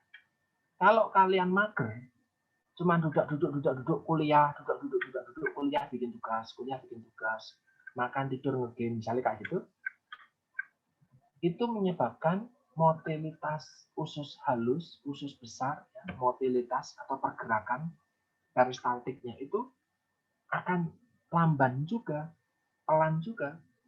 Maka ketika orang jadi aktif, lari, jalan, naik turun tangga, bersepeda, ngapain lebih mengutamakan jalan kaki misalnya, itu secara otomatis usus itu juga pergerakannya lebih baik. Sehingga kalau mau BAB lancar, salah satu intervensinya adalah cobalah aktivitas fisiknya ditingkatkan. Obat-obatan juga menyebabkan konstipasi. Misalnya ketika ada tumor, ketika ada ulkus, ada jenis-jenis obatan lain juga menyebabkan konstipasi. Jika konstipasi ini dibiarin terus-menerus, tidak ditangani dengan segera, gitu ya, kalah biarinlah nanti juga BAB. Atau pernah saya dapat pertanyaan, Kak, gimana kalau biar BAB-nya lancar, saya makan pedas-pedas gimana? Atau saya makan yang makan obat-obatan tuh loh, yang memperlancar BAB gitu. Itu bagaimana? Gitu. Ya 1-2 kali bisa, tapi itu bukan cara yang bijak. Makan pedas menyebabkan BAB lancar itu bukan karena pencernaanmu jadi lancar dan membaik. itu karena inflamasi. Karena ada asam capsaicin. Capsaicin inilah yang oleh tubuh dianggap sebagai hal-hal yang harus segera dikeluarkan. Maka saat itu refleks dari usus adalah diare. Mirip ketika kita bersin. Ada debu masuk hidung, tubuh refleksnya adalah keluarkan itu. Lewat apa? Bersin, batuk, meler, air apa namanya, lendir keluar dan yang lain. Tujuannya adalah sampai dia keluar. Sama seperti makanan pedas. Kenapa jadi diare? Tujuan dari tubuh adalah membuang itu sesegera mungkin. Nah, maka kalau terkait dengan konstipasi ini, itu bukan cara yang bijak. Obat-obatan juga. Obat-obatan itu sifatnya tadi merelaksasi syaraf-syaraf di dalam usus besar. Maka mudah jadi BAB. Tapi sifatnya jadi tergantung. Ketergantungan. Kalau tidak ada obat itu, maka nanti tidak bisa BAB. Kalau itu berlangsung terus-menerus, maka akan menjadi komplikasi namanya megakolon. Mega itu besar, kolon itu adalah usus besar. Usus besar yang besar. Nah, usus besar yang besar gambarnya seperti ini.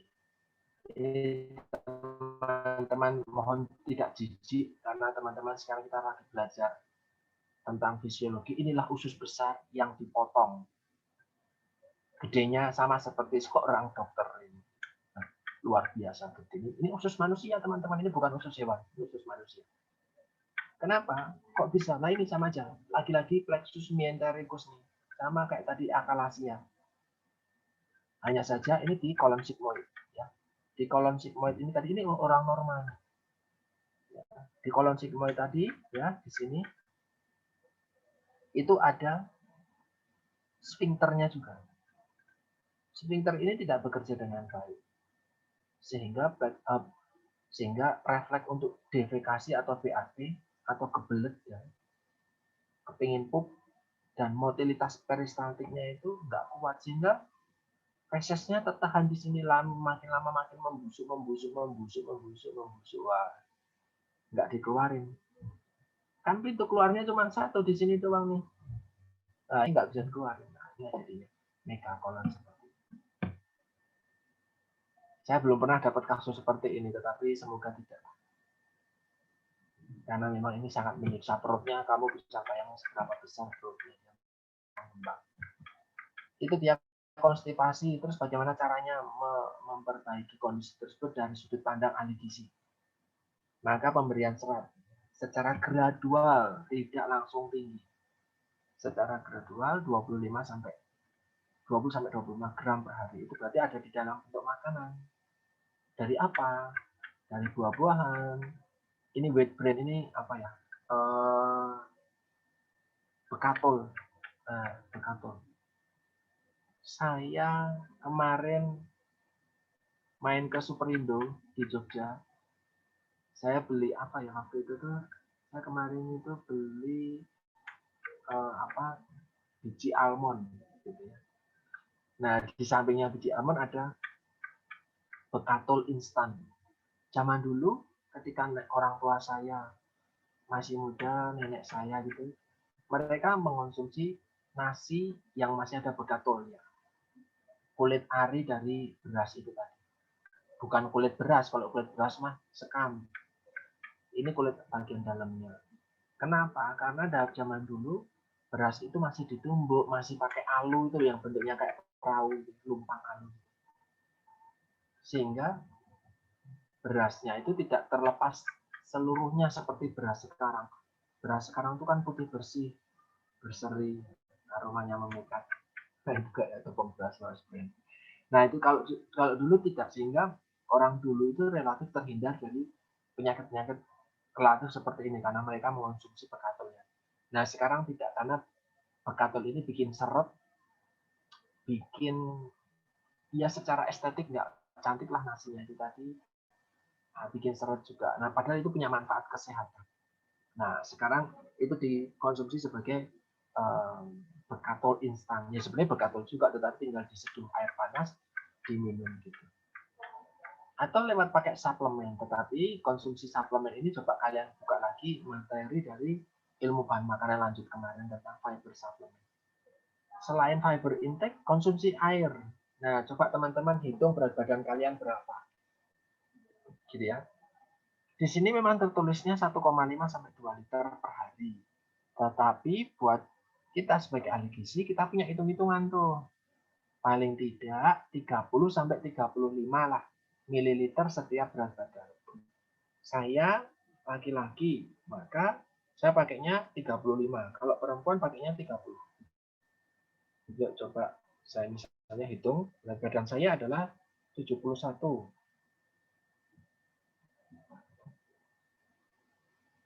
Berat badan saya 71, 71 dikalikan 35 ml. Maka kebutuhan air saya setiap hari adalah 2.485 ml atau 2 liter setengah. Maka kalau dibuat gelas gitu ya, dibuat dalam gelas, itu kan kita punya anjuran tuh, minumlah 8 gelas per hari. Kalau buat saya itu kurang. Nah, 8 gelas per hari jatuhnya cuma sekitar 2 liter. Nah, saya butuhnya bisa sampai 10 gelas atau 11 gelas. Karena berat badan saya 71. Buat teman-teman yang cewek misalnya gitu ya, cewek berat badannya kok cuma 45 kg dikalikan 30, maka kebutuhannya cukup 1 liter 1,3 liter. Ini kalau dalam kondisi normal. Kalau kita berolahraga, berkeringat, bekerja dalam perjalanan, itu otomatis kebutuhan airnya akan lebih tinggi lagi. Nah, sehingga 2 liter atau 1,5 sampai 2 liter itu sebenarnya angka umum, range untuk banyak orang. Tetapi untuk individu per individu tadi hitungannya seperti itu. 30 sampai 35. Terus berikutnya adalah konsumsi prune atau plum, buah plum yang dikeringkan. Itu bisa untuk membantu konstipasi karena memang seratnya tinggi buah plum. Aneka macam buah sebenarnya seratnya juga tinggi kalau mau dikonsumsi sih. Terus kalau memang sekarang sedentary lifestyle, cuma duduk nonton TV, ngapain nggak bisa tidur, nggak sahur tapi ikutan sahur, tapi nggak ikut makan misalnya, maka coba tingkatkan aktivitas fisik. Aktivitas fisik itu jadi seberapa? Panduan dari Kemenkes itu setidaknya kalian aktivitas fisik setengah jam setiap hari, setengah jam aja. Setengah jam naik turun tangga, setengah jam lari di kompleks, cukup setengah jam. Setengah jam sepedaan, gitu. Ini tidak apa-apa. Dilakukan setiap 5 hari. Jadi seminggu 5 hari, 5 kali. Maka bisa dapetin 150 menit setiap minggu. Itu sudah sangat bagus. Lebih dari itu, ya silahkan disesuaikan dengan kebutuhan kamu. Gitu, terus lawannya konstipasi adalah diare. Diare tadi justru pergerakan feses terlalu cepat. Definisi diare bisa juga lebih dari 3 kali sampai 6 kali setiap hari. Penyebabnya apa? Banyak.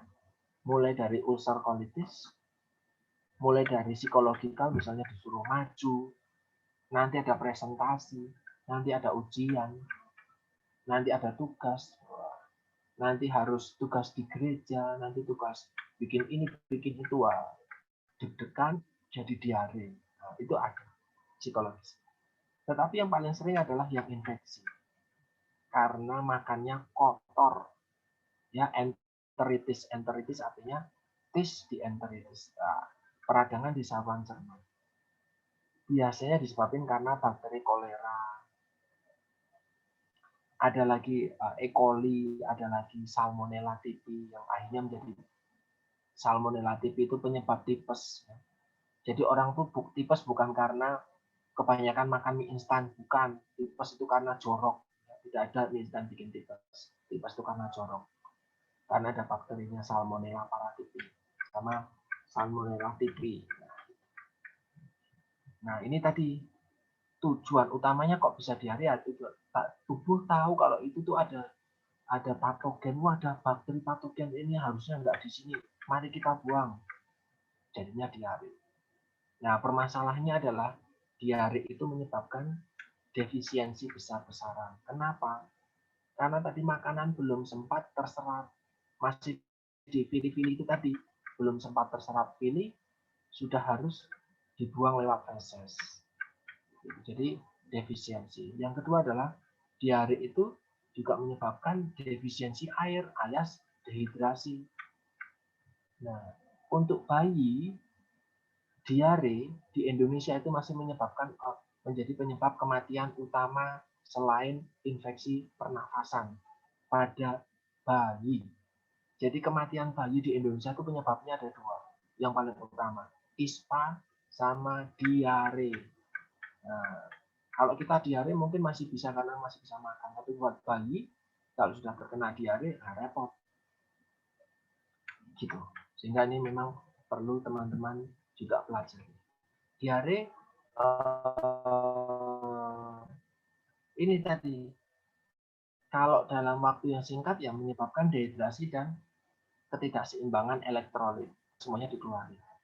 Nah, tetapi ketika itu diare terjadi terus-menerus, itu bisa menyebabkan malnutrisi karena tidak semua zat gizi itu akan tercapai. Bagaimana terapinya?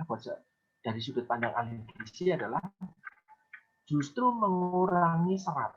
Untuk sementara waktu, ketika diare jangan makan serat dulu. Kenapa? Karena saluran pencernaan sedang kerja sangat-sangat keras. Jangan ditambahi dengan serat. Kurangi lemak. Di sini saya kasih warna merah. Kalau bisa hindari konsumsi sumber laktosa, susu, keju, yogurt itu dikurangi dulu ketika diare. Gitu ya. Nah, karena itu akan memperparah dia. Nah, sambil mengobati misalnya ada bakteri gitu ya, dikasih antibiotik biasanya. Dikasih juga air dalam jumlah yang cukup untuk mengganti ya tadi hidrasi yang sudah keluar banyak banget itu tadi, dehidrasi tadi. Nah, untuk anak itu biasanya dikasih ini saya dapat dari sumber luar ya. Jadi menggunakan apple and banana flakes. Jadi seperti potongan apel dan pisang di dalam susu formula. Di dalam formula makanan mereka, MPASI-nya mereka. Jadi flex. Kayak sereal tetapi diproduksinya dengan pisang.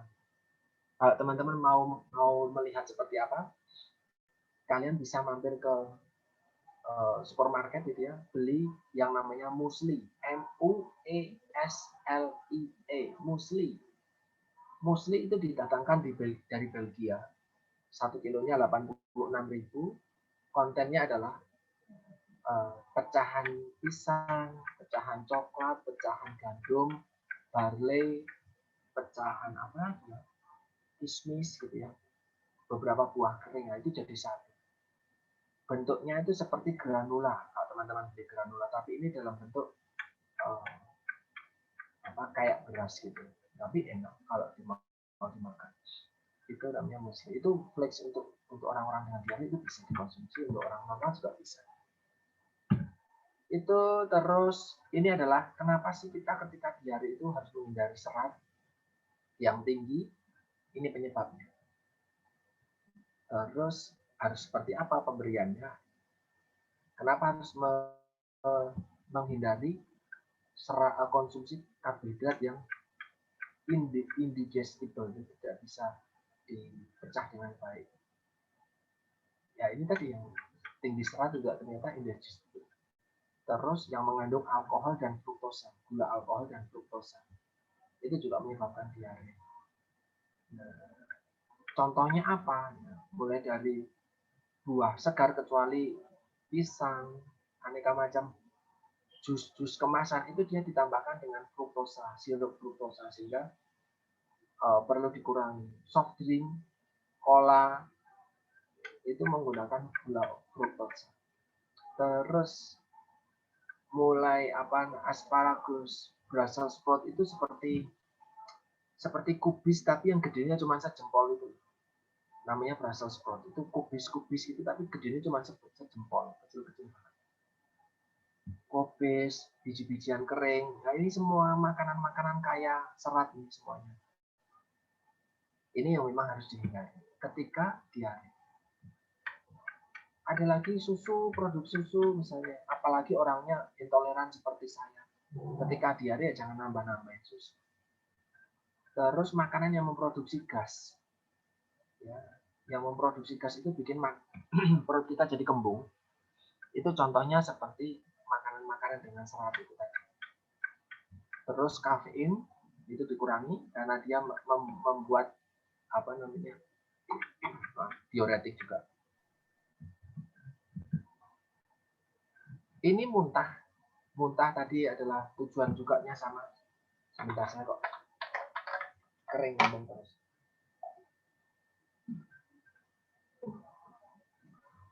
Muntah ini adalah tujuan untuk membersihkan bagian atas, vomiting.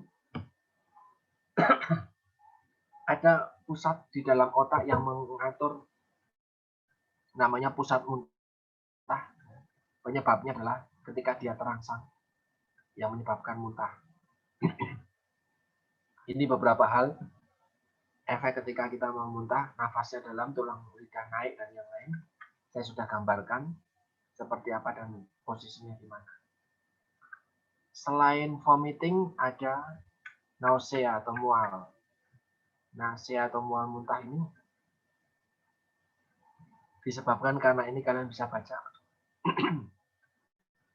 Kalian bisa baca sendiri dulu ya. Beberapa penyebab kenapa bisa muntah dan mual. Terus yang terakhir adalah flatus, kentut. Nah, orang kentut, normal. Tetapi permasalahannya adalah ketika produksi gas itu berlebih. Bukan kentut terus, bukan. Tetapi kentutnya nggak mau keluar. Akhirnya jadi begah, sebah, perutnya jadi penuh.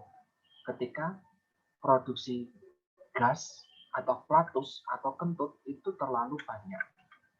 Makanan-makanan yang menghasilkan flatus tinggi atau makanan-makanan produksi gas itu mulai dari kacang-kacangan, kubis, bawang, kol, jagung, cuka sampai mereka-mereka yang fermentasi.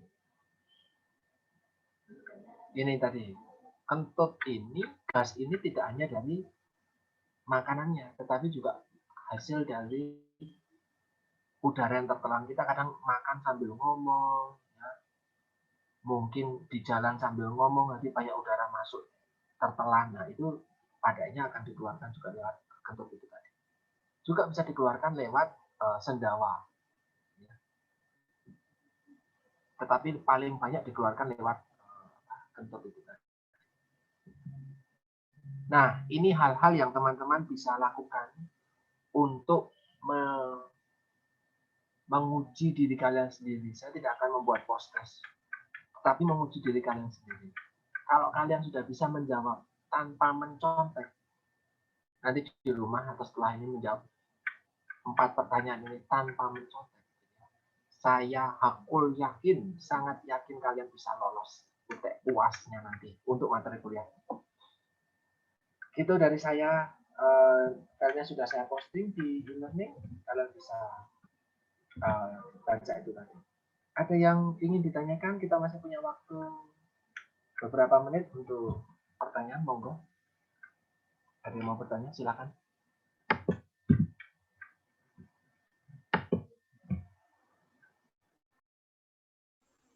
Selamat pagi Pak Gian. Oke, Saya Yasinta izin bertanya. Silakan. Untuk yang muntah dan mual tadi Pak, itu kan ada pusat muntahnya terangsang. Apakah itu termasuk dengan yang kalau misalnya kita lihat orang yang muntah atau mual saat perjalanan, dan kita yang biasanya nggak mual dan muntah saat perjalanan tuh ikutan muntah dan mual gitu loh Pak. Itu termasuk dari pusat terangsang tadi itu? Ini mabuk perjalanan, mabuk laut itu, atau lihat orang mabuk kamu jadi mabuk? Nggak, biasanya tuh mabuk perjalanan terus ada orang yang muntah gitu kan Pak. Oh iya, kondisi terus mabuk kadang ya, terus kita yang ngeliat tuh kadang ikutan mual dan muntah juga gitu Pak. Padahal kita sebenarnya biasa aja biasa dengan perjalanan kayak gitu. Ya, terima kasih. Oke, pertanyaannya menarik. Kenapa ada orang yang mual muntah ketika mabuk perjalanan, ada orang yang resisten dengan itu. Ya, ada pula yang nanti orang muntah bikin kita mual muntah juga. Saya mau jawab pertanyaan yang pertama. Kok bisa ada orang mual muntah mabuk perjalanan? Tubuh kita itu punya sensor ketika berjalan. Ya, ketika kita berjalan, itu punya sensor. Ya, posisinya di telinga bagian dalam. Tetapi ketika kita naik mobil, mata kita tahu, kita sadar betul, oh ini saya lagi perjalanan ke sana. Tapi tubuh kita diem, ya enggak? Ya, kita tahu kita sedang berjalan, naik mobil, tetapi tubuh kita diem. Karena kita cuma penumpang, bukan sopir. Ya, kita numpang diri cuma duduk. Kita diem, secara fisik kita diem, tetapi secara otak kita tahu kita sedang bergerak. Nah, kondisi yang tidak dipahami otak dengan baik, inilah yang menyebabkan muntah. Aneh ya, tetapi ini yang terjadi. Ini di luar kalau naik mabuk kapal ya, itu beda lagi. Ini kita sebagai penumpang.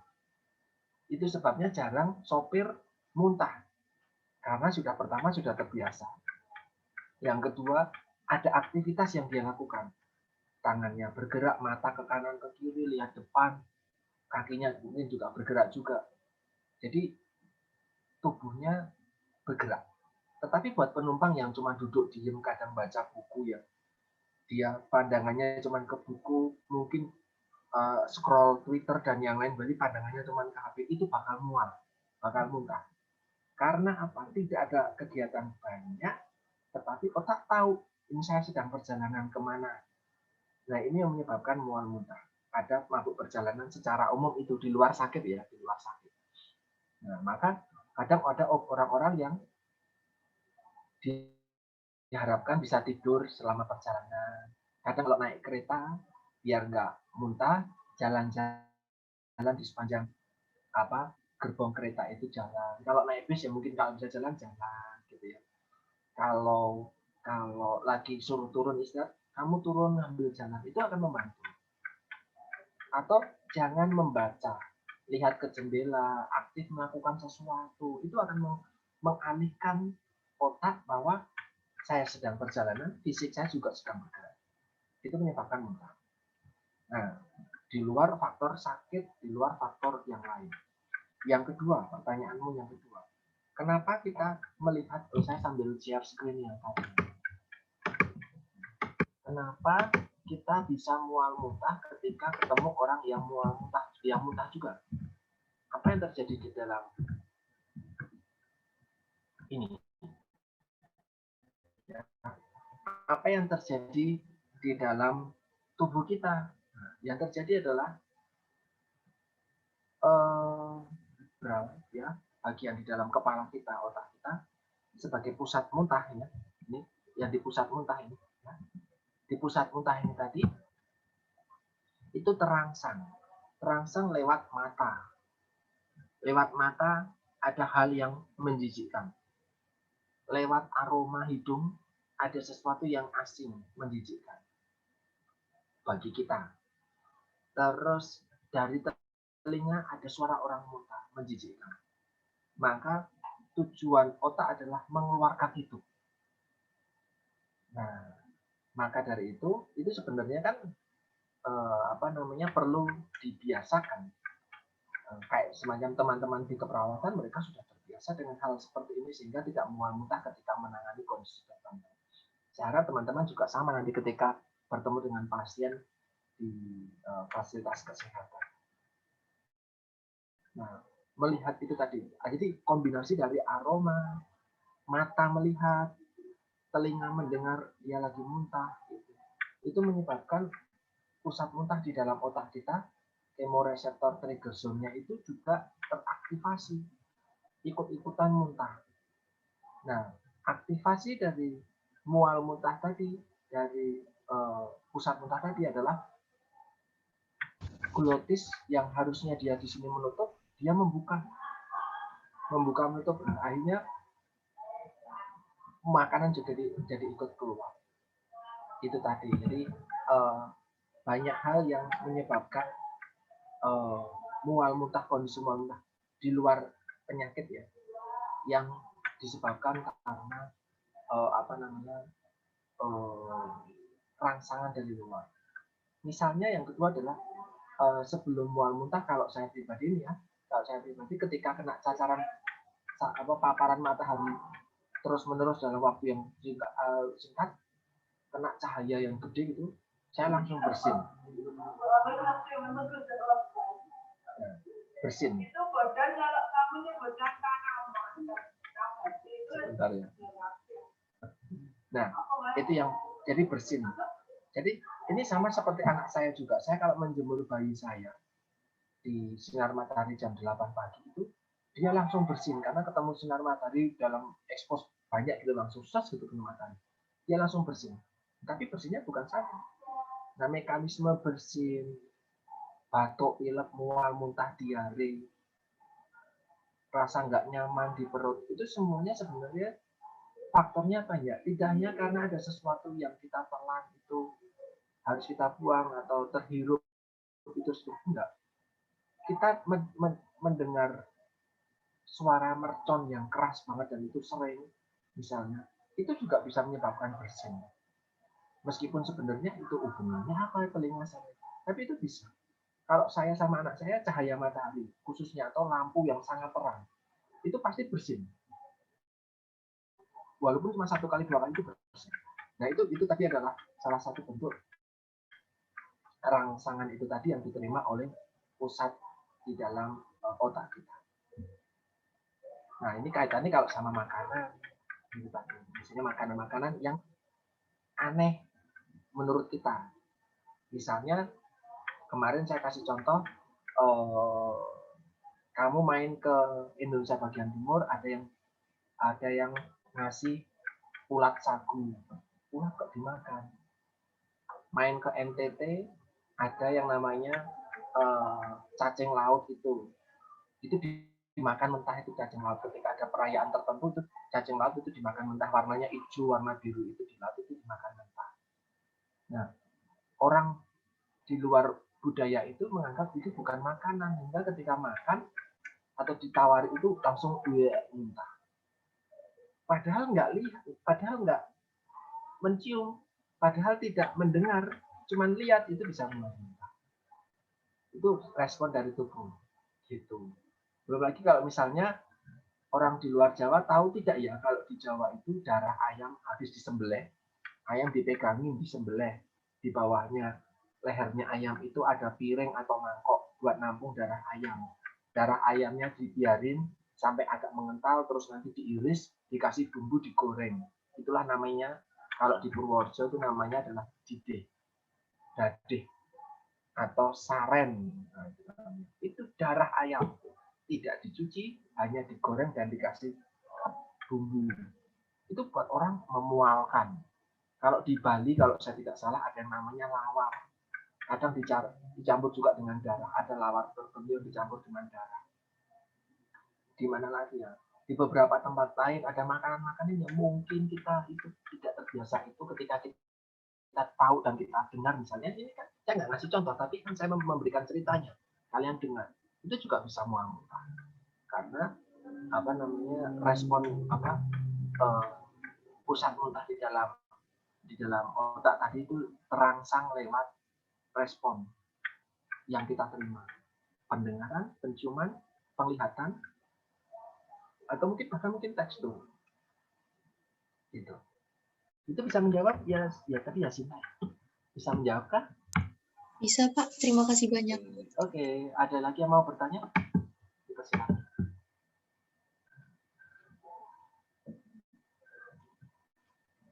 Sudah cukup? Oke, kalau memang sudah cukup, saya cukupkan hari ini. Terima kasih buat teman-teman yang sudah bergabung di sini. Ada 44, berarti ada pas ya 43 orang. Berarti sorry, di sini ada Korinus dan Juan sudah gabung atau belum ya? Atau teman-teman yang di Papua sudah gabung atau belum ya? Halo, sepertinya belum Pak. Belum sama sekali. Ada berapa yang dari Papua ya? Saya belum hafal. 2 orang Pak, Juan sama Korinus. Yang cewek nggak ada kok. dari Papua. Yang sekarang tinggal di Papua, yang dari cewek, yang cewek. Saya, Pak. Siapa nih? Gita. Jessica Gita. Iya, Pak. Kamu di mana posisinya? Saya Jessica? posisinya di Jogja, Pak. Oh, sudah di Jogja. Oke. Iya. Karena Cuman jaringan yang di Papua emang lagi terganggu, soalnya jaringan yang di bawah lautnya terputus. Terus iya. dikabarkan itu kurang lebih perbaikannya 1 bulan. Walah, kasihan banget nih. Kuliah online tetapi nggak bisa online. Ya semoga segera tertangani. Maksud saya adalah buat teman-teman yang tergantung oleh rekan-rekan yang lain yang sedang di Papua, mohon diberikan permakluman khusus. Bisa dikomunikasi pakai telepon, bisa komunikasi pakai internet, karena yang terganggu jaringan internet ya kita ya. Bukan jaringan komunikasi secara umum, artinya pakai SMS juga masih bisa. Ya, gitu. Tadi saya cuma tanya, ini kok di sini ada 45 bahkan. Adakah angkatan lain yang ada di sini? Atau ada yang pakai double? Oh, ada Angela Viana. Oh, ada 2019 sudah banyak masuk sini. Oke. Kuliahnya kalian nanti jam 10.